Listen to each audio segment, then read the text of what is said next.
పూర్వజన్మ సుకృతం వల్ల ఏమో కానీ మా నాన్నగారు స్కూల్ టీచర్ వల్ల నిమ్మకూరులో ఉద్యోగం పరంగా మేము వెళ్ళి నందమూరి తారక రామారావు గారి ఇంట్లో ఒకే కాంపౌండ్లో 24 సంవత్సరాలు కలిసి ఉండటం జరిగిందండి.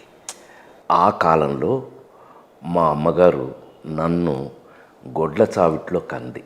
అంటే తెల్లవారుజామున ఏదో గేదెలు అరుస్తున్నాయని దానికి మేత వేయడానికి లేచి ఈవిడ మేత వేయడానికి అక్కడ గొడ్డ చావిట్లోకి వెళ్ళి అక్కడే నొప్పులు వచ్చి పడిపోయింది.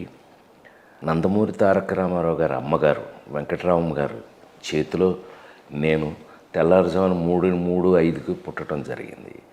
అది ఏదో జన్మలో నేను చేసుకున్న పుణ్యం.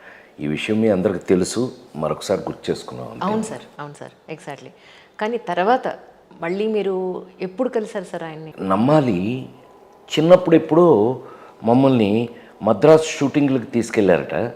అప్పుడు జానపదం సినిమాల్లో ఏదో కత్తి ఫైట్లు జరుగుతున్నాయి, ఎప్పుడో వెళ్ళామట. నాకైతే సరిగ్గా గుర్తులేదండి. నేను ఇంజనీరింగ్ ఫస్ట్ క్లాస్ చేశాను, మీ అందరికీ తెలుసు. సిరామిక్ ఇంజనీరింగ్, పింగాణి pottery centre factories first class student నేను. అది అయిన తర్వాత ఉద్యోగానికి వెళ్ళానండి, సీరియస్గా ఉద్యోగానికి వెళ్ళా. జబల్పూర్ మా సీనియర్లు అక్కడ వర్క్ చేస్తున్నారని వెళితే మీరు నమ్మాలి, నేను ఇంజనీరింగ్ ఫస్ట్, మా నాన్న స్కూల్ టీచర్ కదండి, కొట్టి చదివించి 19 ఏళ్ళకే ఇంజనీరింగ్ అయిపోయింది. దెబ్బకి అక్కడ ఉద్యోగానికి వెళ్తే తెలుసుగా మీకు, ఫ్యాక్టరీలు, రిఫ్రాక్టరీస్ ఫ్యాక్టరీ అది. అక్కడికి వెళ్తే ఆయన తెల్లగడ్డం, పెద్ద హెయిర్, ఆయన who are you, go and send GB Rajendra Prasad అన్నాడు. I'm GB you are GB Rajendra Prasad, what's your age, అది ఇదని ఆయన అడిగి ఆయన షాక్ అయ్యాడు నన్ను చూసి. ఈడేంటి ఇంజనీరింగ్ ఫస్ట్ క్లాస్ ఏంటి అని. సార్ అంటేను ఆయన ఏం చెప్పాలో తెలియక పెద్ద ఆయనకి, come after 2-3 years then I will give you job అన్నాడు. అంటే 2-3 సంవత్సరాలు దాటిన తర్వాత రా, అప్పుడు ఇస్తాను ఉద్యోగం అన్నాడు. మనం అప్పటికే అలరగాళ్ళం కదా, ఇంట్లోనే చిన్నప్పటి నుంచి అలరగాండి నేను. Until unless somebody give me the job, how can I get the experience అన్నాను నేను. కంగారు పడిపోయాడు. నో మై డియర్, 250 మందిని మేనేజ్ చేయాలి నువ్వు అక్కడ ఫర్నెస్లో, నేను వాళ్ళు they will throw you into the furnace అన్నాడు. ఆ పనాళ్ళందరూ నిన్ను ఫర్నెస్లో బారేస్తారు, so you need some personality. చిన్న కుర్రాడు నేను, 19 ఏళ్ళకి. ఆ విధంగా మొత్తం మీద ఏరియా అయితే నో ఉద్యోగం లేదు, ఎగ్గొట్టాం, వచ్చేసాం బ్యాక్ టు విజయవాడ వచ్చేస్తే ఏం చేయాలో తెలీదు. ఇంజనీరింగ్ అయిపోయింది, ఏం చేయాలో, ఉద్యోగం లేదు, ఏం లేదు, రోడ్ల వెంబడి తిరుగుతున్నామండి. కరెక్ట్గా సాయంకాలం ఊపుకుంటూ ఇంట్లో కూర్చుని ఉంటే క్యారేజ్ రెడీ అవుతుంది, ఇంటికాడ భోజనం క్యారేజ్ రెడీ అవుతుంది. ఇది ఎవరికి క్యారేజ్ పట్టుకెళ్తున్నారు. రిక్షా వచ్చింది బయట, మా నాన్నగారు రెడీ అవుతున్నారు, పంచ కట్టుకుని. ఆయన ఆ కాలం మనుషులు రెడీ అవుతున్నారు. అంటే పెద్ద ఆయన క్యారేజ్ తీసుకెళ్తున్నాం. పెద్ద ఆయన, ఎవరా పెద్ద ఆయన అన్న, ఎన్టీ రామారావు రా. అమ్మ బాబోయ్, నేను కూడా వస్తాను. ఏది ఏమైతే గొడవ చేసి ఆయన అమ్మటి వెళ్ళి ఆయన్ని చూస్తే, అక్కడ విజయవాడలో దుర్గా కళామందిరం అని మనకి ఫేమస్ థియేటర్ ఉండేది విజయవాడది. ఆ పక్కనే విజయ గెస్ట్ హౌస్ నేను వెళ్ళేటప్పుడు కొన్ని వేల మంది జనాల నుంచి ఉన్నారు.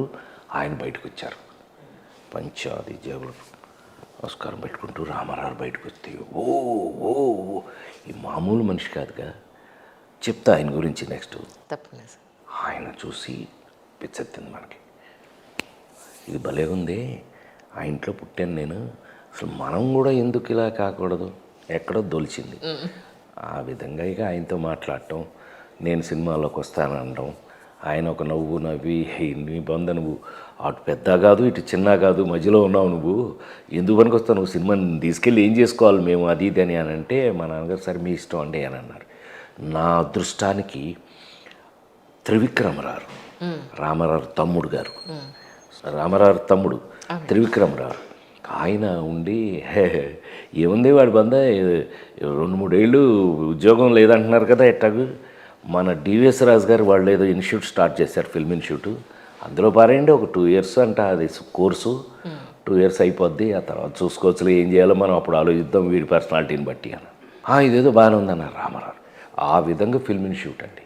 ఫస్ట్ బ్యాచ్ నడుస్తుంది అప్పటికి, రజనీకాంత్ వాళ్ళ బ్యాచ్ నడుస్తుంది. ఓహో. నేను సెకండ్ బ్యాచ్. వెళ్ళి అక్కడ రామారావు అంటే రామారావు డివిఎస్ రాజు గారికి చెప్పటం, ఇన్స్టిట్యూట్లో జాయిన్ అవ్వటం. ఇన్స్టిట్యూట్లో నేను చాలా సీరియస్గా తీసుకుని, అంటే ఆయన ఆయన మా డిసిప్లిన్ కదండి, మామూలుగా టీచర్ కాదు ఆయన. రామారావు గారు వీడు ఏం చేస్తాడని చూసి చూసి ఆయన చివరికి నా గోల్డ్ మెడల్, చిన్న పావలాంత gold medal 4 languages, Telugu, Tamil, Malayalam, Kannada 4 number 1 వచ్చాను నేను.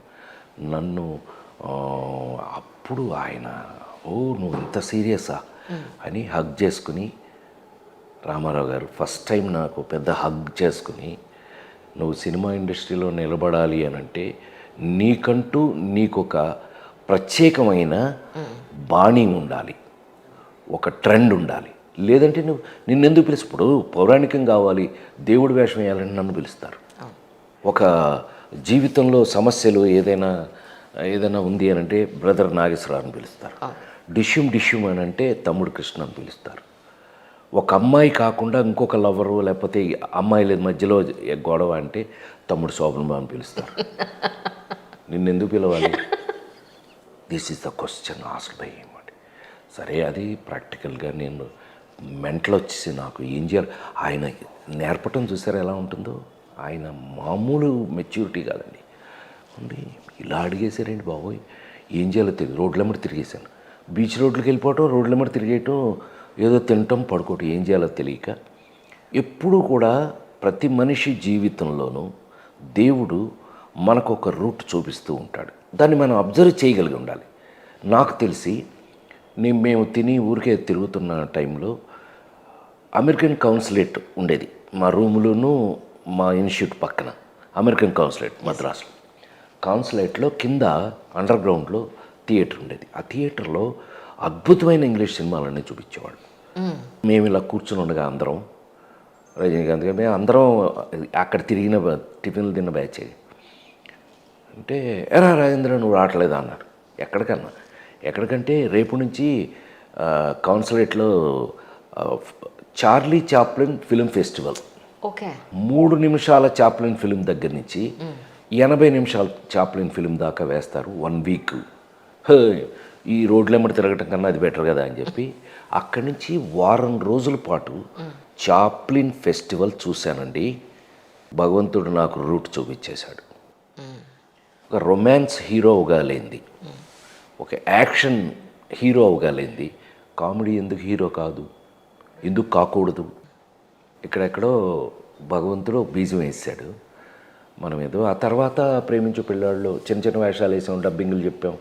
తర్వాత యాక్టర్ అయిన తర్వాత ప్రేమించు పెళ్ళాడు అని నన్ను వంశీ హీరోని చేశాడు.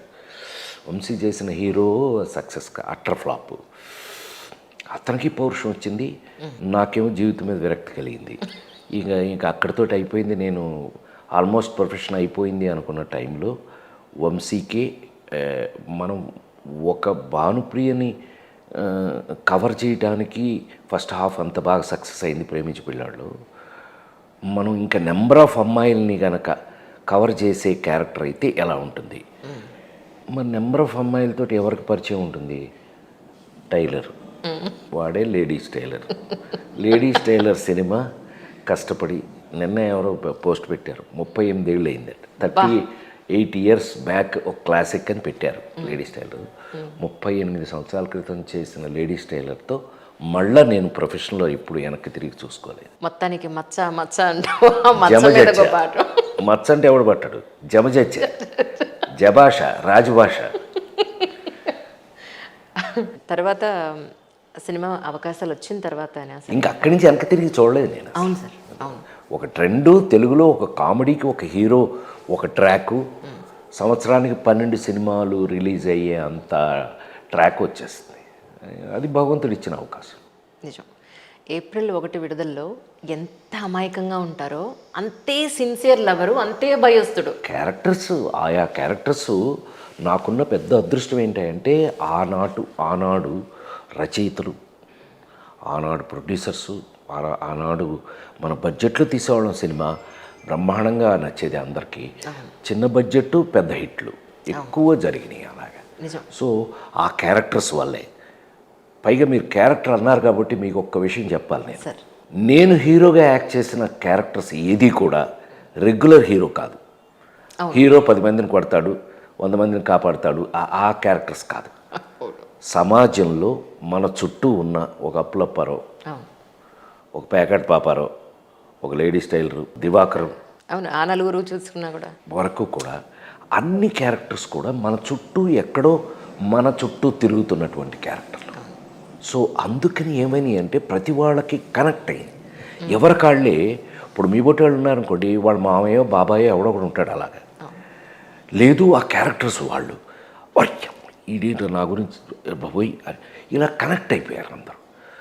తద్వారా నాకున్న అదృష్టం మీ అందరి దగ్గర, మీ అందరి ఇళ్లల్లోనూ ఒక ఒక ఒక కంచం, ఒక మంచం ఎట్లా అయితే గ్యారంటీగా ఉంటాయో రాజేంద్ర ప్రసాద్ సినిమా గ్యారంటీ. అలా నేను మీలో ఒకటి అయిపోయాను. అది ఒక అదృష్టం నిజంగా. నిజం. ఆల్మోస్ట్ జనరేషన్స్ హీరోలతోటి ఎంతోమంది ఆర్టిస్టులతోటి టాప్ మోస్ట్ స్టార్స్ తోటి కూడా మీరు కలిసి వర్క్ చేశారు. దగ్గర దగ్గర I think 4-5 generations. I think so 5 జనరేషన్లు.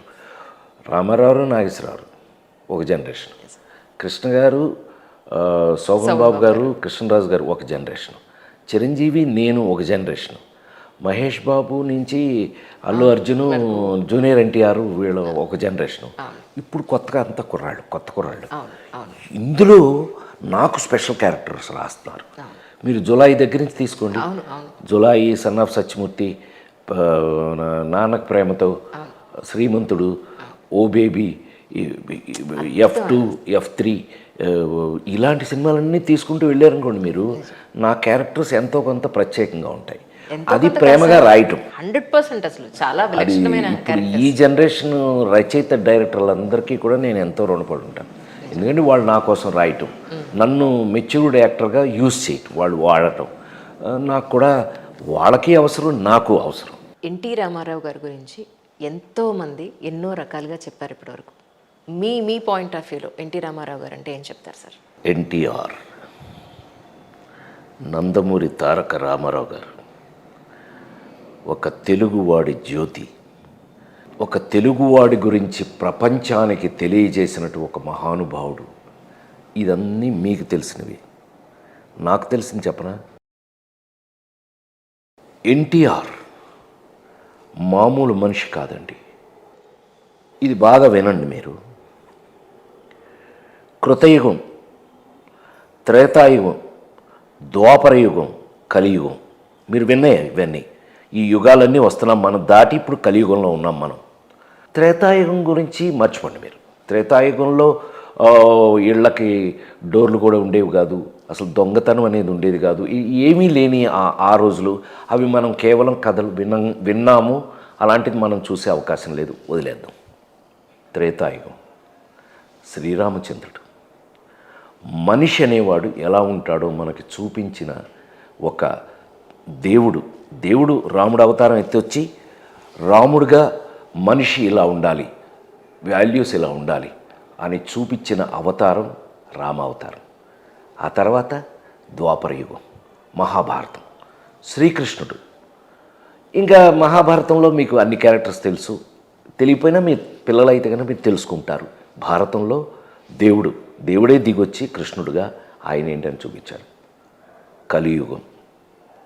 కలియుగంలో దేవుళ్ళందరూ గుడి లోపల,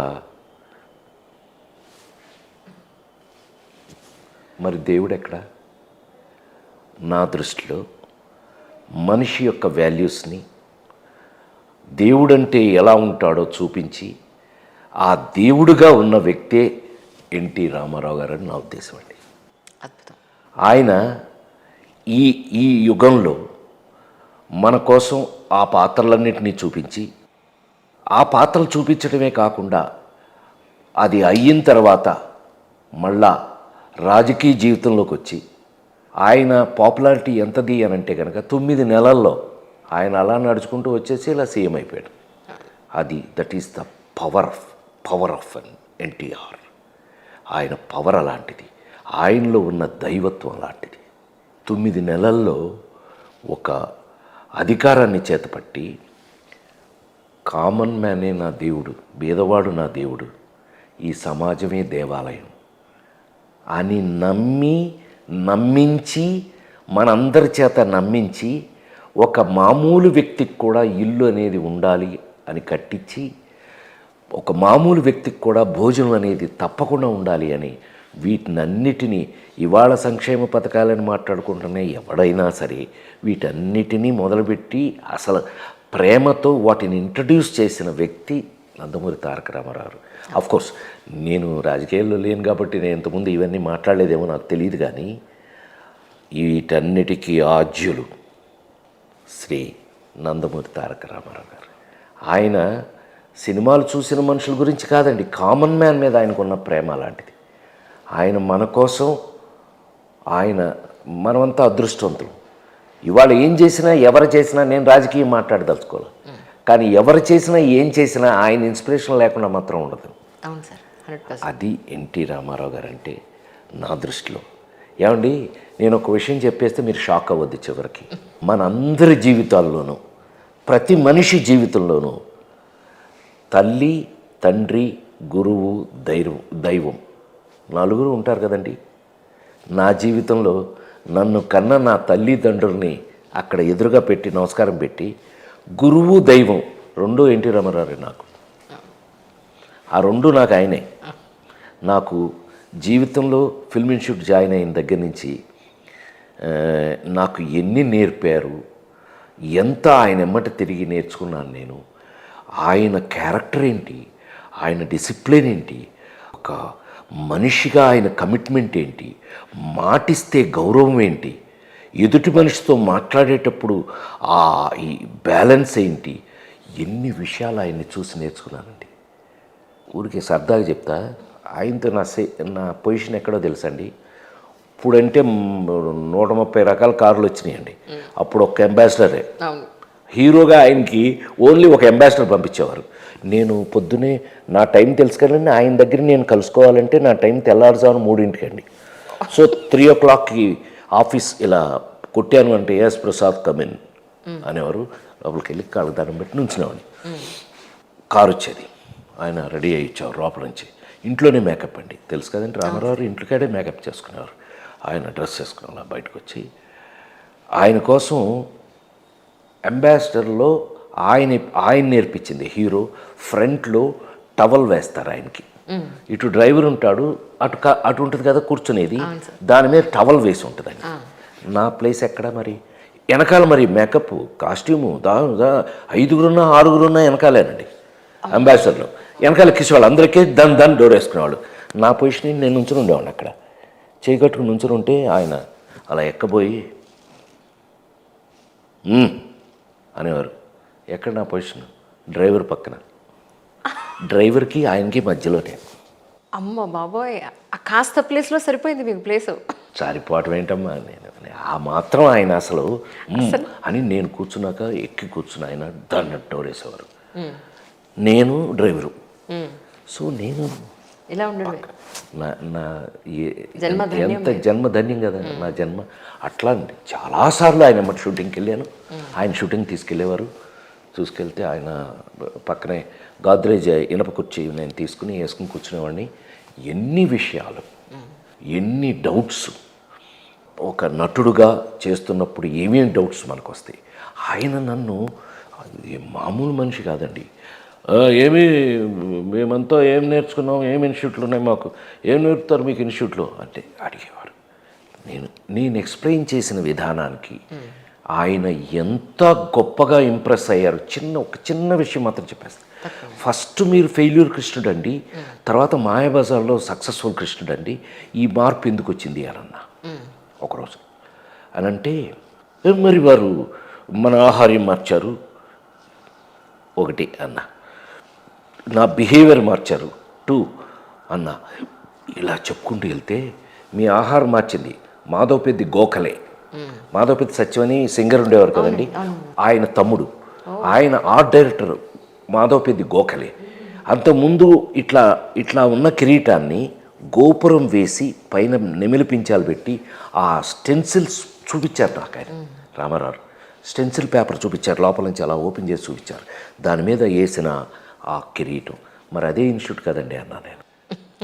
మరి మిమ్మల్ని అదొక ఇన్స్టిట్యూట్ కదండి, మిమ్మల్ని మరి మీరు ఎంటర్ అవుతుంటే అందరూ మీ కాళ్ళ మీద పడితే మీరు ఇలా ఉన్న వాళ్ళలా అలా అయిపోయారు కదా, మీకు దేవుడైన ఫీలింగ్ వచ్చింది కదా అన్న. ఎస్ ఎస్, మా బిహేవియరే మారిపోయింది, మా మేము అంటూ మొదలుపెట్టారు ఆయన. నేను అంటారు ఆయన. తర్వాత ఎవరిని కూడా నువ్వు అని పిలవరండి ఆయన, ప్లోరల్ మీరు అని పిలుస్తారు ఆయన. మరి అదొక ఇన్స్టిట్యూట్ కదండి అన్నాను నేను. ఆయనకి ఎంత నచ్చింది అనంటే, అంటే కుర్చీ ముందేసుకో అని పక్కన వేసుకుని కూర్చోబెట్టి ఇలా కొన్ని కబుర్లు అడిగేవారు, కొన్ని చెప్పేవారు. ఎన్నెన్ని విషయాలు వారి దగ్గర నేను నేర్చుకున్నాను, ఎన్ని విషయాలు వారితో నాకు ఎంత గొప్ప అనుబంధం కాదండి, దేవుడు నాకు దేవుడండి ఆయన. చెప్పాను ఇందాక మీకు గురువు దైవం రెండు ఆయనే.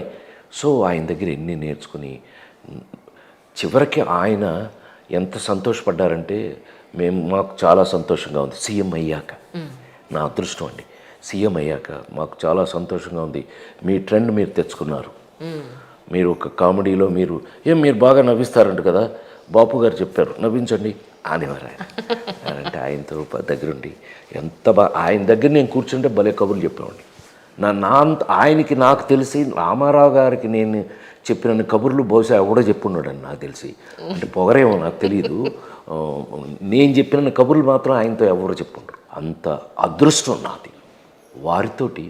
ఎన్టీ రామారావు గారు తెలుసు అంటేనే గొప్ప విషయం, అలాంటిది వారితో కొన్ని సంవత్సరాల పాటు జర్నీ ఆయన పక్కన, ఆ తర్వాత ఇండస్ట్రీలో ఉంటూ వారిని కలవటం, వారు ప్రజాసేవలోకి వచ్చి ఆయన ఒక సీఎం అయిపోయి ఆ సీఎంగా ఆయన అద్భుతంగా వెళ్ళిపోవటం గొప్ప విషయం అండి నిజంగా. మళ్ళీ నాకు తెలుసండి, నేను అదే ఇందాక చెప్పాను కదా మీకు, దేవుడు ఎలా దేవుడు ఆయన అని చెప్పాను కదండి ఇందాక మీకు. ఈ తెలుగు వాళ్ళకి, ఈ జనరేషన్కి దొరికిన దేవుడే నందమూరి తారక రామారావు. ఆయన మీకు జీవితంలో ద బెస్ట్ లైఫ్ లెసన్, ఇది నాకు ఇచ్చారు, అది నేను ఇప్పటికీ శిరసా వహిస్తున్నాను అన్న పాయింట్ అంటే ఏం చెప్తారు సార్? పాపం అంత తేలిగ్గా అడిగేవేంటి, ఒకటి నువ్వు అడిగింది, నాకు కనీసం ఒక 100 నేర్పుంటారు.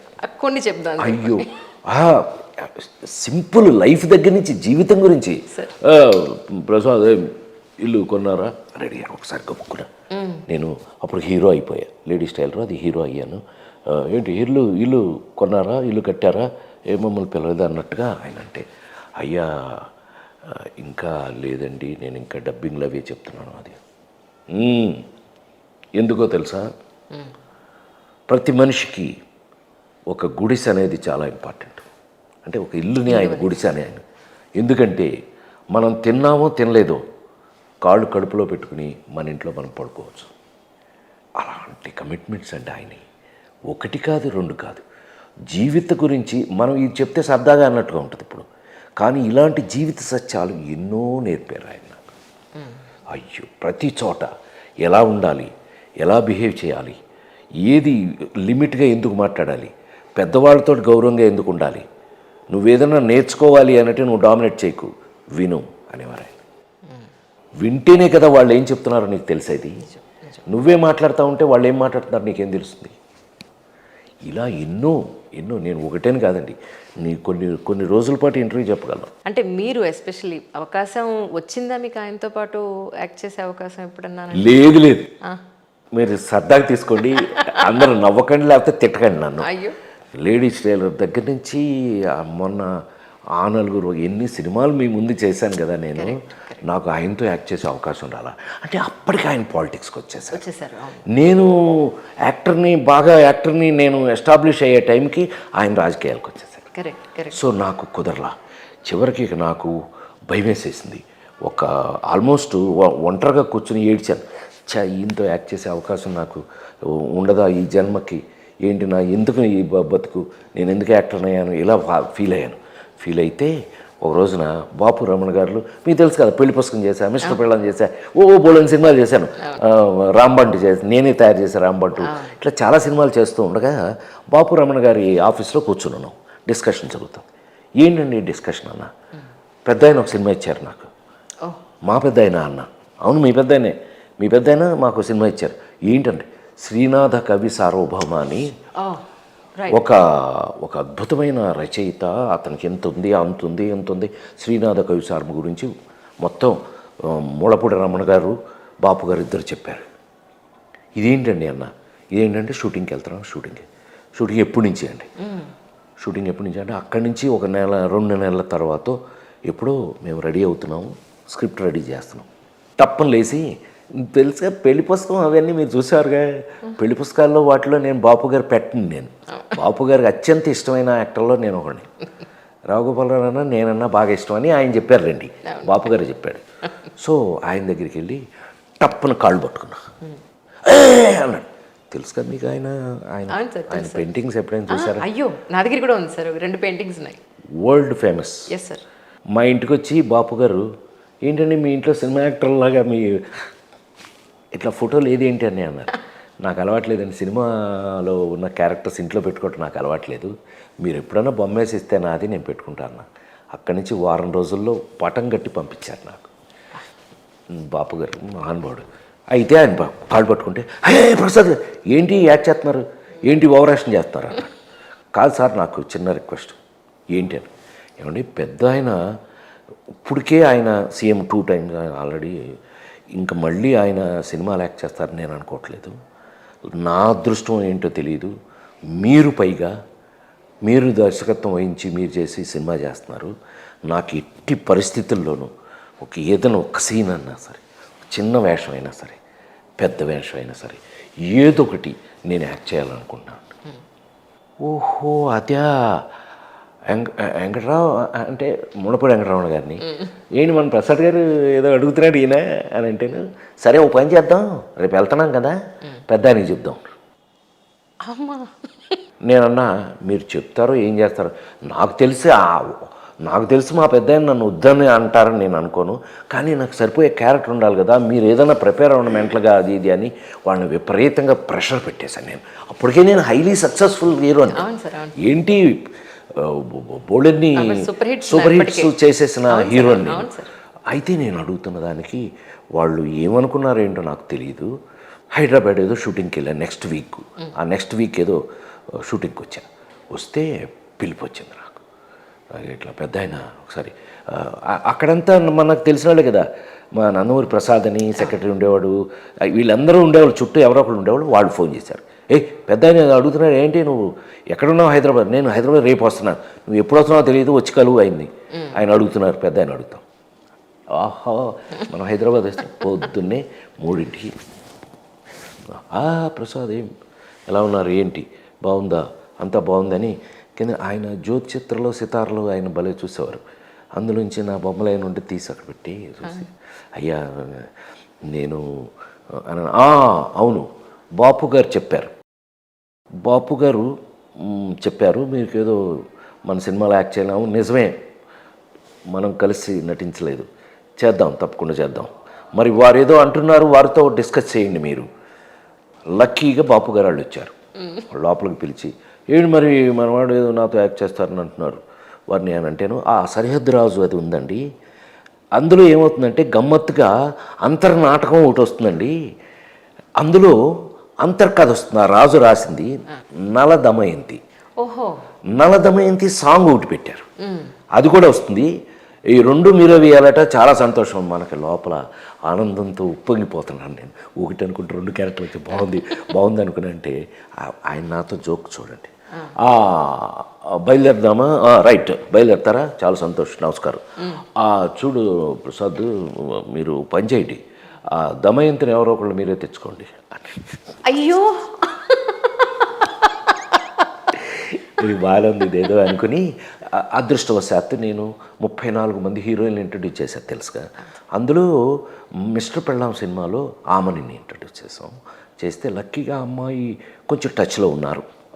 అప్పుడే మిస్టర్ పెళ్ళాం అయ్యింది కాబట్టి చేయించి, మా వాళ్ళతో చేయించి ఫోన్ చేయించి ఆ అమ్మాయిని అడిగిస్తే, అయ్యో మీరు చెప్పటం ఏంటి, పెద్ద ఆయన సినిమా ఏంటి, అసలు నాకేం అవసరం, మీరు ఎక్కడ రమ్మంటే అక్కడికి వచ్చి మీరు ఏం చేయమంటే అది చేద్దామని చాలా గౌరవం ఇచ్చి ఆమెని చాలా చాలా రెస్పెక్ట్ఫుల్గా వచ్చి ఆ అమ్మాయి కూడా చేసింది. ఆ విధంగా పెద్ద ఆయనతో ఒక్కటి మాత్రం చెప్తే, ఇది మనసులో పెట్టుకోండి, ఎవరికి చెప్పకండి. ఫస్ట్ షాటు నేను రాజుది, ఆయన పెద్ద ఆయనేమో ఆయన ఆ, ఈ ఫేవరెట్. ఆ రచయిత శ్రీనాథుడు అనేవాడు ఈ రాజుకి ఫేవరెట్. సో అదేదో ఇష్టంగా పెడితే నేను యాక్ట్ చేస్తాను, మనం ఏం చేస్తున్నామో తెలియదు. పెద్ద ఆయన, బాపు గారు మీ పర్మిషన్తో ఒక చిన్న ప్రసాద్కి ఒకటి చెప్పొచ్చా, ప్రసాద్ గారికి ఒకటి చెప్పొచ్చా? అయ్యో అయ్యా భలేవారండి, మాకంటే మీకే శిష్యుడు ఎక్కువ అతను, మీ శిష్యుడే, మీరు చెప్పండి అని అంటే వచ్చి పెద్ద ఆయన వెనక వీపు మీద లాక్ కొట్టారు. అయ్యో, ఇలా నుంచున్నాం. మీరేమిటి, మీరు రాజేంద్ర ప్రసాద్, మేము ఎన్టీ రామారావు కాదు, మీరు ఒక రాజు, ఈ దేశానికి కింగ్ మీరు, మేము రచయితలు, మీరేంటి ఇలా ఉన్నారేంటి? No, you have to be like king. అలా నేర్పించారు. విషయం ఏంటంటే అప్పటికే మన కాళ్ళు వణుకుతున్నాయి కింద. ఆయన ముందు డైలాగ్ చెప్పడమే మనకు పడిపోతాను, రచ్చబడిపోతాను. అలాంటిది ఈ అన్ని కరెక్ట్ చేసి ఆయన చేసి అప్పుడు డైలాగ్ చెప్తే వెరీ గుడ్, బ్రహ్మాండం, బాగుంది, అలా చెప్పండి. ఆయన నేర్పడం అదృష్టం కదా నిజంగా, గొప్ప విషయం అండి. ఆయన దగ్గర ఆ విధంగా శ్రీనాథ కవి సార్వభౌమ యాక్ట్ చేశా చివరికి. నిజంగానే ఆ తర్వాత ఆయన సినిమాలు చేయలే, ఆ తర్వాత పెద్దగా సినిమాలు చేయలే. నా అదృష్టం ఆయనతో చివరికి చేయలేదు అనిపించుకోకుండా చివరికి ఆయనతో యాక్ట్ చేశా. ఆ భగవంతుడు నాకు ఇచ్చినటువంటి అదృష్టం.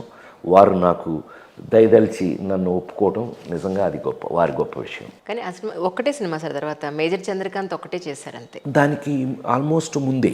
అంతేనండి, షూటింగ్ ఇదే చివరిది ఆల్మోస్ట్. ఓకే ఓకే, కరెక్టే, అది కూడా కరెక్టే, నిజం నిజం.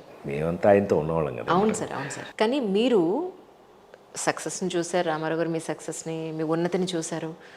కానీ మీరు ఒక కష్టంలో ఉన్నప్పుడు ఆయన అంత క్లోజ్ అయిన ఆయన దగ్గరికి కూడా మీరు ఎందుకు వెళ్ళలేకపోయారు, ఎందుకు అడగలేకపోయారు ఆ రోజున? మొత్తం లాగేసి అలా ఉంది బయటికి. నేను ఇంతవరకు ఎక్కడా మాట్లాడలేదు, కానీ ఫస్ట్ టైం పాపం తనతో ఉన్న విషయాన్ని నేను ఎప్పుడు పెద్దగా దీన్ని బయట ఎక్కువ రాజకీయాలకు ఎక్కువ వాడలేదు. కానీ ఈ రోజున మనసు విప్పి అందులో ఉన్న కష్టాన్ని నేను మీకు చెప్పదలుచుకున్నా. నేను పెద్ద ఆయన మీద ఎందుకు అలగాల్సి వచ్చింది, ఆయన మీద అలిగాను. నేను అలిగి చివరికి చచ్చిపోయినప్పుడు ఎక్కువ ఏడ్చింది నేనే. మీరు చూసే ఉంటారు, బాడీ మీద ఎక్కువ, పిల్లల కంటే ఎక్కువ ఏడ్చింది నేనే. ఎందుకు అనేది వాళ్ళు చెప్తున్నాను ఫస్ట్ టైం అండి. ఎన్టీ రామారావు గారు నా దృష్టిలో, నా మనసులో ఒక దేవుడు. మీకు ఆల్రెడీ చెప్పాను ఇందాక. ఆయన్ని మనం దేవుళ్ళలాగా చూసేటప్పుడు కొన్ని మనకి నచ్చకపోవచ్చు, కొన్ని మనకు నచ్చవు. ఆయనకి ఒక స్టేజ్లో నుండి, మీ అందరికి తెలుసు ఆ విషయం, ఒక దరిద్రం పట్టింది. నేను ఆ పేరు అది చెప్పదలుచుకోవాలి. ఆయన మరి ఎందుకని, ఆయన క్యారెక్టర్ అది కాదు, నాకు తెలుసు ఆయన క్యారెక్టర్ అది కాదు. కానీ ఆయన చివరికి పెళ్లి దాకా వెళ్ళారు. ఆయన చేసుకోవటం ఏదో జరిగింది. మేమందరం, పిల్లలు అందరం షాక్ అయ్యాం, డెఫినెట్గా షాక్ అయ్యాం. షాక్ కాకుండా ఎవరు ఉంటారండి? ఆ స్థితిలో అవసరం లేదు అని సారీ డైరెక్ట్గా చెప్పేస్తున్నాను. ఆ దరిద్రం ఒక స్వార్థంతో, ఆవిడ ఒక ప్లాన్తో వచ్చి ఆయన్ని కవర్ చేసింది అనేది పచ్చి నిజం, మాకు తెలుసు నిజం. నేను అందులో శ్రీనాథ కవి సార్వభౌమ అప్పటికి లోపల ఉన్నాం మేము, ఆయన దగ్గర ఉన్నాం లోపలికి. కానీ ఆయన మమ్మల్ని అవాయిడ్ చేస్తూ కొంచెం ఆయన అంటే avoid in the sense importance వేరే ఎక్కడో ఇస్తున్నారు అనేది మనకు ఎక్కడో మనసులకి పడిన విషయం. అది దరిద్రం, డెఫినెట్గా దరిద్రం. ఆయనకు అవసరం లేదండి, అవసరం లేదు ఆయనకి. దాన్ని కాంట్రాస్ట్ చేశాను నేను. మా ఇద్దరి మధ్య ఏం జరిగింది అనేది, మా ఇద్దరు కన్వర్సేషన్ ఏం మాట్లాడుకున్నాం మేము అనేది మీకు చెప్పకూడదు. నేను కాంట్రాస్ట్ చేసేటప్పటికి అది మా అభిప్రాయం అని ఆయన అభిప్రాయాన్ని ఆయన చెప్పారు. నాకు కొంచెం బయటకు వచ్చిన తర్వాత కొంచెం అది ఎంతవరకు వెళ్ళింది అనేది మీ అందరికీ తెలుసు. దాని ఎఫెక్ట్ ఎంతవరకు, ఆ దరిద్రం వల్ల ఆయన జీవితంలో ఆఖరికి మాకు దూరం అయిపోయారు, చనిపోయారు. ఇంకా అక్కడితోటి చివరికి మీరు పాత పేపర్లు కానీ లేదో అప్పట్లో ఉన్న న్యూస్ కానీ మీరు తీసుకొని చదవండి, ఆ న్యూస్ చూడండి మీరు. ఆవిడ ఓవర్ యాక్షన్ ఎంత వెళ్ళిపోయింది అని అంటే కనుక, ఏమండి ఆ రోజున సమస్యల్లో ఉండి అందరూ కలిసి బయటపడింది నారా చంద్రబాబు నాయుడు గారి నాయకత్వంలో. వీళ్ళందరూ బయటకు వచ్చి మొత్తం మీద ఈయన్నేదో అడ్డం పెట్టుకుని మొత్తం మీద తెలుగుదేశం అనే పార్టీ నాకు రాజకీయం తక్కువ అని చెప్పాను కదా, బయటపడ్డారు, సేవ్ అయ్యారు. ఏదో రకంగా సేవ్ అయితే అది అదేంటే ఆవిడ మర్యాద లేకుండా నేను మాట్లాడుతున్నాను కాదు, నాకు అంతే, ఆవిడ మీద మర్యాద లేదు, నాకు ఉండాల్సిన అవసరం లేదు. నాకు ఆవిడ ప్లాన్ చేసుకుని వచ్చి పెద్ద ఆయన జీవితంలో దూరి మా పెద్ద ఆయన మాకు లేకుండా చేసింది అనేది నా అభిప్రాయం. అలాంటిది ఆవిడ ఎలక్షన్కి దెబ్బకి ఆ ఎలక్షన్లో నేను తిరిగి, మీ అందరూ పాత పేపర్లు కావాలంటే చూడండి, ఆవిడకి మీద ఒంటి కాలు మీద లేచి ఆవిడని తొక్కేసిన మెయిన్ ఫ్యాక్టర్స్లో రాజేంద్ర ప్రసాద్ కూడా. ఇది పచ్చి నిజం. మేమందరం కలిసి తొక్కేయాల్సి వచ్చింది. ఎందుకు అనంటే కష్టపడి పెద్ద ఆయన్ని పోగొట్టుకుని మేము చివరికి చంద్రబాబు నాయుడు గారు అనే ఒక పడవ దొరికి మాకు ఆ పడవలో అక్కడి నుంచే చంద్రబాబు గారికి నాకు అటాచ్మెంట్ ఎక్కువ. ఆయన నన్ను అక్కడి నుంచి బాగా చూశారు. నేను ఎట్లా అయితే ఈవిడ మీద ఒంటికాల మీద లేసాను, మనం అందరికీ ప్రజలందరికీ అర్థమయ్యేటట్టు చెప్పాను, నేను ఇమిటేట్ చేసేవాడిని. ఎక్కడికి వెళ్ళినా కొంచెం మనకి యాక్టర్ కదా, మనం టాలెంట్ ఉండేది కదా.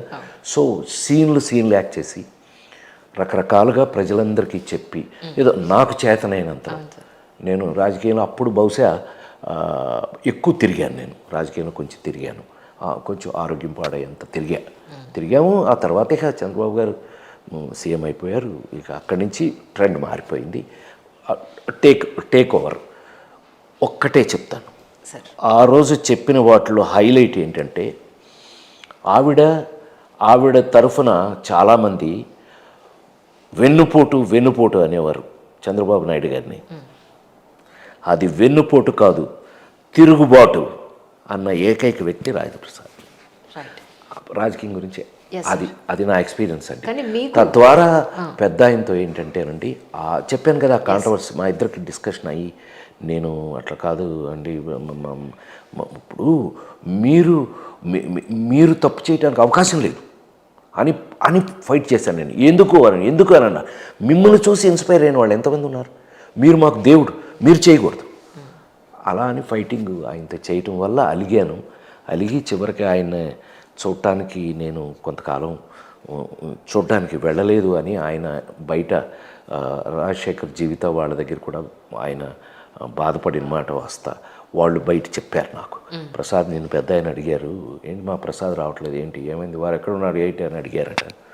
అని అంటే నేను కళ్ళమ్మ నీళ్ళు పెట్టుకుని నేను ఆయన్ని చూడలేకపోతున్నాను, పలానా ఆ దరిద్రం అక్కడ ఉండగా నేను వెళ్ళను ఆయన దగ్గరికి అని అట్లా ఏదో నా యాంగిల్లో నేను మాట్లాడడం జరిగింది. ఆ విధంగా పెద్ద ఆయనకి దూరం అయ్యాను నేను. కానీ మురళీమోహన్ గారు, రామారావు గారు, చిరంజీవి గారు, తర్వాత నాగబాబు గారు, ఇలా చాలామంది ఫిల్మ్ ఇండస్ట్రీ నుంచి రాజకీయాల వైపు వచ్చిన వాళ్ళు ఉన్నారు. కానీ మీకు అవకాశం వచ్చి ఉంటుంది కదా సార్ డెఫినెట్గా. నాకు అవకాశం ఏంటి, నన్ను ఫస్ట్ అడిగింది పెద్ద ఆయనే. అదే అంటే మీరు ఎక్కడి నుంచి ఉంటారు, ఎమ్మెల్యేనా ఎంపీనా? ఎందుకు చంద్రబాబు నాయుడు గారు నన్ను 2 సార్లు అడిగారు, ఏం ప్రసాద్ నువ్వు ఎంపీ నుంచి ఉంటావా ఎమ్మెల్యే నుంచి ఉంటావా? నాకెందుకో రాజకీయాలు ఎందుకనో నాకు అంటే ఫ్రాంక్లీ స్పీకింగ్ ఏంటంటే రాజేంద్ర ప్రసాద్ అనే పేరు మీరందరూ ఇచ్చారు నాకు. సో ఆల్రెడీ రాజేంద్ర ప్రసాద్ పేరుంది. ఇప్పుడు కొత్తగా నేను ఎమ్మెల్యే ఎంపీగా అక్కడికి వెళ్ళి చేసే అందుకని ఏమో ఒకవేళ రేపు ఏదైనా బాధ్యత ఒకవేళ చేయవలసిన, నేను చేయగలను అనుకున్నది, నేను దానికి న్యాయం చేయగలనప్పుడు మా అసోసియేషన్కి ప్రెసిడెంట్ అయ్యాను నేను. మన స్పెషల్, నా period special, something special. So అట్లా మనం కమిట్ అయ్యి చేస్తే అలాగే చేస్తాం. ఎందుకంటే మా నాన్నగారు రామారావు ఇద్దరు నన్ను తయారు చేసిన వాళ్ళు. పెనం మించి పొయ్యిలో దూకాను నేను. పెనం మా నాన్నగారు, పొయ్యి ఏమో రామారావు. పెనం మించి పొయ్యిలో దూకి రెడీ అయిన వాళ్ళం మనం. సో ఎక్కడైనా జెన్యూన్గా ఉండి జెన్యూన్గా పనిచేస్తాం కాబట్టి ఆ పైన దేవుడు ఏది మందేది. నేను ఎప్పుడూ ఒకటి నమ్ముతానమ్మాయి, నీకు చెప్పాలి, నాకంటే నాకు వచ్చిన అవకాశం గొప్పది. ఆ నలుగురు సినిమా అప్పుడు చెప్పేవాడిని ఎక్కువ ఇది. ఎందుకనంటే మనకు అవకాశాలు ఇచ్చేది దేవుడు. ఆ వచ్చిన అవకాశాన్ని మనం సద్వినియోగపరచుకుంటున్నామా, సరిగ్గా దాన్ని యూజ్ చేసుకుంటున్నామా లేదా అనేది అది మన మీద ఆధారపడింది. నా నమ్మకం అది. నిజం. లేకపోతే అంటే మీరు భగవంతుడిని నమ్ముతారా సార్? నేను నమ్మేదే భగవంతుడిని.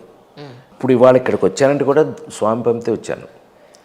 నీకు ఒక కాంట్రవర్సీ తెలుసో లేదో, తిరుమల కొండ మీద కాటేజీ కట్టిన ఏకైక నటుడిని నేను. ఓ రాజేంద్ర ప్రాసాదము, ఓహో తిరుమల కొండ మీద కాటేజీ కట్టిన ఏకైక నటుడిని నేను. ఓకే ఓకే అద్భుతం ఆ సార్. పేరు పెట్టింది సి నారాయణ రెడ్డి గారు, గురుగారు. మేము ఆయన గురుగారు అని పిలిచేవాళ్ళం, సి నారాయణ రెడ్డి గారు. ఆయన పిచ్చ ఇష్టం నేనంటే. ఏ రాజన్ అని పిలిచేవారు ఆయన. ఏంటే ప్రసాద్ అనకుండా ఏ రాజన్ అని పిలిచేవారు. జగదేక్ వీరుని కథలో రాజనాల్ గారిని వాళ్ళని పిలుస్తారు. ఎంతోమంది మహామహులు మీ కళ్ళతో చూశారు, ఓ గొప్ప ఎత్తుకి ఎగిసిపడ్డు కెరటం. ఆ తర్వాత మళ్ళీ వాళ్ళు కాలగమనంలో మనకి ఆ మనిషే కనిపించకుండా పోవడం, ఎంతోమందిని చూశారు మరి ఇంట బయట అన్ని చోట్ల. కానీ నిజానికి సార్ ఆ శ్మశాన వైరాగ్యం మనిషికి అంటడం అవసరం అంటారా? అది ఒకటమే, నువ్వు ఇట్లా కామన్గా అడిగే క్వశ్చన్ కాదు ఇది. Yes sir. ఇది ఇప్పుడు భగవంతుడు ఇన్ని వేల కోట్ల మంది జన్మలిస్తూ ఒకళ్ళి హ్యాండ్ ప్రింట్ ఒకలా ఉండదు. అవును. ఎంత ఆశ్చర్యమైన విషయం అది. ఒకళ్ళ హ్యాండ్ ప్రింట్ లాగా ఇంకో హ్యాండ్ ప్రింట్ ఉండదు అసలు ప్రపంచంలో ఎక్కడ నువ్వు చూడలేవు. అలా వేల కోట్ల జీవితాల్లో ఒక్కొక్కడిది ఒక్కొక్క రకమైన కథ. సో వాళ్ళ కథలను బట్టి వాళ్ళ ఫినిషింగ్. ఇప్పుడు నేనున్నాను అనుకో, నేను ఎప్పుడు నా గురించి ఇప్పుడు మనకి ఇలా జరిగింది, మనం ఏం చేయాలి, ఇలా ఆలోచించే రకమే. అంతేగాని కామన్గా చెప్పటం నాకు అలవాటు తక్కువ కొంచెం. Yes sir. అంటే అందరినీ కామనైజ్ చేసేయటం నాకు అలవాటు. Exactly sir. ఎవరి పరిస్థితులు వాళ్ళవు కదా. కానీ మీరు మీ ఆరోగ్యం కోసం ఏం చేస్తారు? నేను ప్రతి వాళ్ళు కూడా అడగాలనుకున్నా అడిగేసావు. ప్రతి వాళ్ళు నన్ను అడిగే ప్రశ్న ఇదే సార్. నా వయసుకి నువ్వు ఎప్పుడైనా ప్రొఫెషన్లో నువ్వు పుట్టిన దగ్గర నుంచి చూస్తున్నావు కదా నన్ను సినిమాలు, రాజేంద్ర దగ్గర నుంచి ఆ ముందు నుంచి చూస్తున్నావు కదా, నువ్వు ఎప్పుడైనా నేను ఇంత లావ్ అయిపోవటం, ఇంత సన్నబడిపోవటం ఎప్పుడైనా చూసావా? అసలు ఎప్పుడు లేదు. బికాస్ పెద్ద ఆయన మళ్ళీ నాకు ఎవరైనా గురువు దైవం ఆయనే కదా. ఎన్టీ రామారావు గారు నేర్పిన దాంట్లో ముఖ్యంగా నాకు నేర్పింది ఏంటయ్యానంటే బీ ఇన్ లిమిట్స్, అతి సర్వత్రా వర్జయత్. ఏది ఓవర్ యాక్షనే అతిగా చేస్తుంటే ఏంట్రా ఓవర్ యాక్షన్ చేస్తున్నావు అంటారు. అలాంటిది ఆయన నేర్పిన దాంట్లో, నేను నేర్చుకున్న దాంట్లో నేను చేస్తున్నది ఇప్పుడు వరకు ఏంటయ్యా అంటే చిన్నప్పటి నుంచి కూడా మిత ఆహారం, లిమిటెడ్ ఫుడ్. ఏది ఓవర్గా తినేయటం, ఏది పడితే అది తినేయటం, అది అలా చేయనండి. నాకు ఎంత కావాలో ఇంకా కొంచెం తినాలి అనిపించినప్పుడు ఆపేస్తాను. సో మిత ఆహారం, ఏదైనా లిమిట్స్లో ఉండటం. మీకు అర్థమైంది ఏదైనా అంటే మాకు బోల్డైన అవకాశాలు, సినిమా వాళ్ళం కదా, అన్ని అవకాశం ఉంది కదా అని చేస్తే నాతో పాటు ఉన్న కమెడియన్స్ ఎంతమంది చనిపోయారు చూడండి. అందరూ నేను తెచ్చుకున్న వాళ్ళే బోల్డ్ అంతమంది. చాలామంది కమెడియన్స్ మీరు లెక్కెట్టుకోవచ్చు వరుసకి. మల్లికార్జునరావు, ఏవిఎస్, ధర్మవర సుబ్రహ్మణ్యం, ఇట్లా వరుస ఉన్నారు. అందరూ మల్లికార్జునరావు అందరూ చచ్చిపోయారు. సో అతి సర్వత్రా వర్జయత్ అనేది నా ఫీలింగ్. సో ఏదైనా మన లిమిట్స్లో మనం ఉంటే జీవితాంతం ఒక డిసిప్లైన్డ్ లైఫ్ వస్తుందని నా నమ్మకం. పెద్ద ఆయన నాకు నేర్పింది అది. రైట్ అప్ సైడ్ ఎప్పుడు వెళ్ళలేదా సార్ మీరు? ఏదమ్మా? ఏదైనా సరే ఒక కథ రాయాలి, నేను డైరెక్ట్ ఏదైనా ఇంప్రవైజ్ చేయటం. ఇప్పుడు మేము నేర్చుకున్న సిస్టమ్ యాక్టింగ్లో ఇంప్రవైజేషన్ అనేది మెయిన్. ఒకటి ఏదైనా డిస్కస్ చేస్తూ దాని మించి డెవలప్ చేసుకుంటూ వెళ్ళడం, అదే తప్పితే నా అంతటి నేనుగా ఇప్పుడు రచయిత. ఇప్పుడు అట్లాని చేసే ప్రతి సీన్లో ఇన్వాల్వ్మెంట్ అంటారా?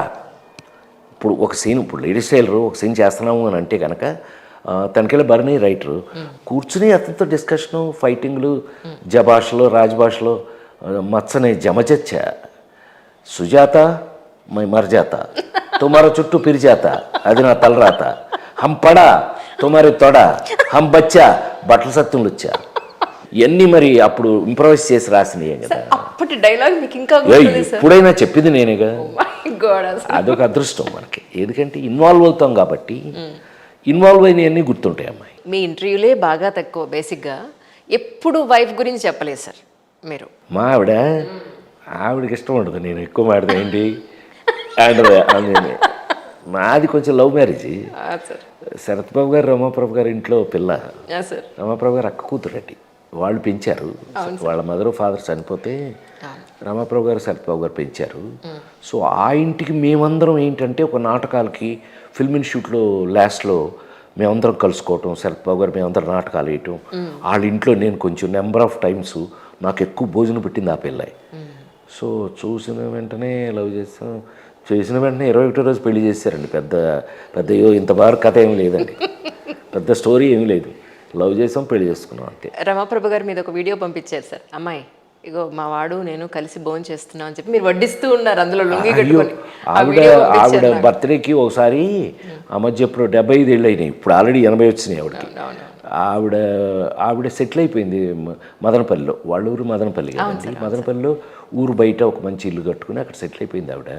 సరే ఆవిడ 75 వచ్చినాయి కదా అని ఆ బర్త్డేని చేద్దామని అందరం అక్కడ చేరాం, మొత్తం ఫ్యామిలీ మెంబర్స్. చాలా అద్భుతంగా చేసాం. చక్కగా కింద కూర్చుని హాయిగా.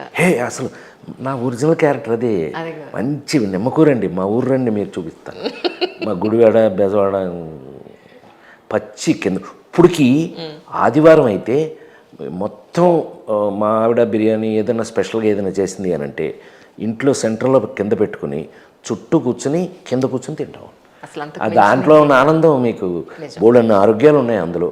మనకు ఆరోగ్యపరంగా కింద కూర్చుని తినటం ఎంత మంచిది, అట్లా బాస్ పెట్టేసి కూర్చుని తింటే ఇవన్నీ పెద్దవాళ్ళు మనకు నేర్పినవి, మిస్ అవుతున్నాం అంతే తప్పితే. ఈ రోజుకి మీరు రిలాక్స్ అవ్వాలి అంటే పాత సినిమాల్లో ఏ సినిమా పెట్టుకుని చూస్తారు?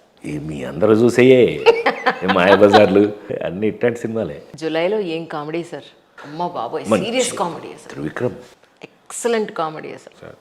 ఆ క్యారెక్టర్స్ మీరు మర్చిపోలేరు అసలు సార్. మీకు అలాంటివి ఇప్పుడు F2లో చూడు, పక్కింటాడు ఆడికి ఎందుకు వీడి గురించి చూడండి అయ్యా, నేర్చుకోండి అంటే పెళ్ళాం గురించి ఇది చెప్తే వెంకీ వచ్చి చివరికి పెట్టాడు. ఇదిగో నేను కూడా మీకు స్పెషల్ గిఫ్ట్ తీసుకొచ్చి ఏంటండి నేను రెండో పెళ్ళాం రెండో కొడుకు. షాక్ చచ్చే దొరికిపోయాయి. ఇట్లా మన మీద ఎక్స్పెరిమెంట్లు భలే చేస్తారులే. అంటే నిజ జీవితంలో మనందరికీ కనిపించేవి. నిజం సార్, మన అదృష్టం అవి. జనరల్గా ఈ రోజుల్లో వైఫ్ అండ్ హస్బెండ్ రిలేషను చాలా డెలికేట్ అయిపోయింది. వాళ్ళు ఒక 5 ఏళ్ళు 10 ఏళ్ళు కలిసి ఉండడమే మహద్భాగ్యంగా అయిపోయింది. అలాంటిది ఎన్నాళ్ల పాటు మీరు ఫిల్మ్ ఇండస్ట్రీలో ఉండి కూడా ఎన్నో నిజంగా ఒక మంచి నిజంగా ట్రెడిషనల్గా మన ఇంట్లో ఆడపిల్ల అనిపించావు ఇప్పుడు నువ్వు. నాకు నచ్చావు నువ్వు. మంచి ప్రశ్న అడిగావమ్మా. నిజంగానే కలియుగం మనం ఇప్పుడు దాకా మాట్లాడుకున్నాం, పెద్ద ఆయన దగ్గర నుంచి రామారావు గురించి అన్నీ మాట్లాడుకున్నాం. నిజంగా దౌర్భాగ్యం ఏంటంటేనండి అదే అయిపోయింది. ఎక్స్పెక్టేషన్స్ ఎక్కువైపోయినాయి మన అందరి జీవితంలో. ఎక్స్పెక్టేషన్ అంటే ఇప్పుడు భగవంతుడు ఇచ్చిన దాన్ని ఓహో భగవంతుడు నాకు ఇది ఇచ్చాడు అని సాటిస్ఫై అవ్వటం, నీకు నువ్వు సాటిస్ఫై అవ్వటం అనేది ఎప్పుడైతే మారిపోయిందో వేరే ఇప్పుడు ఒక అద్భుతమైన ఉప్మా చేసి ఇచ్చామమ్మా నాకు, చక్కగా తింటూ ఉంటే పెసరట్టు ఎలా ఉంటుంది, దోశ ఉంటే ఎలా ఉంటుంది, పూరి ఉంటే ఎలా ఉంటుంది, పెట్టింది తినరా గాడిదే ముందు. నాకెందుకో అతి ఎక్కువైపోయింది జీవితంలో అనిపించి అదే కలియుగం ఏమో ఒకవేళ నాశనానికి అదే కారణం. మీరు చూడండి, అందుకని ఇప్పుడు ఒకరిని నేనంటలా, ఒక మగవాడిని నేనంటలా, ఒక ఆడదాన్ని నేనంటలా, ఇద్దరూ జాగ్రత్తగా ఉండాలి. ఇద్దరు మరి ఐటీ కంపెనీలు అంటున్నారు, ఆవిడకి ఇతని కన్నా జీతం అతనికి ఆ అమ్మాయికి ఎక్కువ వస్తుంది అని ఇలాంటి రీజన్స్. ఇందాక మనం అనుకున్నట్టుగా మనిషి ఒక కథ అన్నట్టుగా ఎవడెవడి జీవితంలో వాళ్ళ కథలు ఉన్నాయో నాకు తెలియదు, కానీ ఒక కమిట్మెంటు అంటే ఒక కమిట్మెంటు, భార్య అంటే మన కమిట్మెంట్ అండి. నాకు తెలిసి నేను షూటింగ్ అయ్యి సాయంకాలం వెళ్తే నాకు ఇవాళ మా మనవడితో సహా టైంపాస్ నాకు, మా అబ్బాయి బాలాజీకి వాడొకటి చిన్నవాడు త్రిలోక్, వాడితో వెళ్తే వాడి టైం వాడిది, వాడితో 1 గంట ఆడుకుంటే అసలు ఎంత రిలాక్సేషన్ ఇది. నీ కమిట్మెంట్ జీవితంలో ఒక భార్య భర్త అనేవాళ్ళు కమిట్మెంట్తో ఉండాలి అని. అది మేము దేవుళ్ళని ఒక సినిమా యాక్ట్ చేసాం, నాకు చాలా ఇష్టం ఆ కథ.